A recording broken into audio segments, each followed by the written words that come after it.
iparenovate na rin itong kwarto namin. Kailangan na talaga siyang gawin para naman gumanda nga yung paligid natin sa video. At isa nga pala talaga to sa mga pinaglaanan niya ng budget nung natanggap niya yung 13-month pay niya. Syempre hindi naman araw-araw Pasko kaya ang pagpapagawa talaga ng bahay ay talagang pinag-iisipan. At eto nga pala si Kuya, kapitbahay lang namin pala yan. Sinimulan niya na nga rin ilagay itong metal faring. Bali sinimulan pala ang pagpapagawa niyan bago magbagong taon. Diyos ko, pagpasensya nyo na nga itong pag-voice over ko kasi napakaingay talaga ng paligid ko ngayon. Wala kasi talaga akong libreng oras para gawin to. Kung meron man ay gising naman yung anak ko at sila naman yung nag-iingay. At eto na nga ay nakabit na ni Kuya itong plywood na magiging silbing pader namin. Kahit yan pa nga lang yung nakabit, isang araw din yung ginugol ni Kuya bago matapos nga yan. Para nga sa akin, ang pinakamahirap nga na trabaho ay construction. Kasama na nga rin pala itong mga dingding sa paligid namin sa pagpapagawa. Nung natapos na nga ni Kuya ikabit lahat ng plywood ay sinimula na nga rin itong asawa ko ang pagpipintura.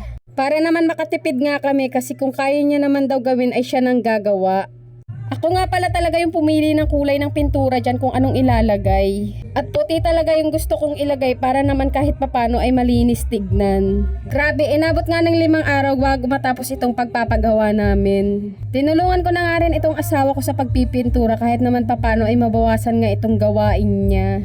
Pero sabi ba naman abay pampagulo lang daw ako.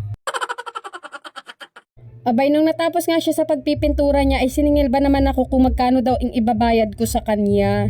Kaya sinagot ko rin siya, sige yung ibabayad ko sa kanya yung binibigay mo ring sahod sa akin. Tinapat nga talaga namin to sa holidays ang pagpapagawa ng kwarto para naman nandito siya habang ginagawa. Weekends lang kasi yan na uwi dito kaya yung mga kasama ko sa kanila ay yung mga magulang niya. Nung una nga ay nanibago ako nung mga unang buwan pa lang na nawalay siya sa amin. Pero ngayon mag-iisang taon na pala na ganito yung setup namin, hindi ko man lang namalayan ba.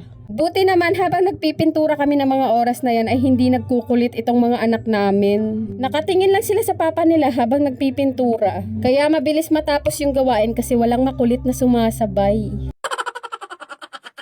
Mga 3 hours nga yan bago natapos kaya napagod talaga ng husto yung asawa ko. Binibiro ko na nga lang din siya dyan na unti-unti ko na nga itong nakikita ang liwanag.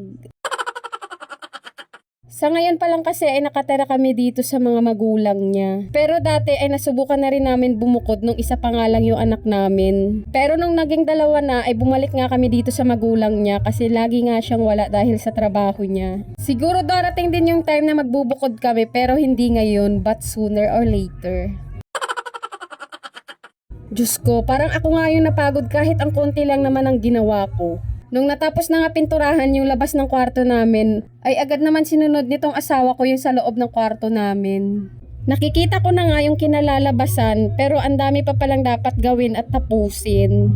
Pero sa ngayon nga ay yan lang muna at kahit papano naman ay gumanda nga sa paningin natin. Malinis na nga at ang aliwalas na nga tignan. Hanggang dito na lang yung video na to. Salamat sa pagtanaw. Babu!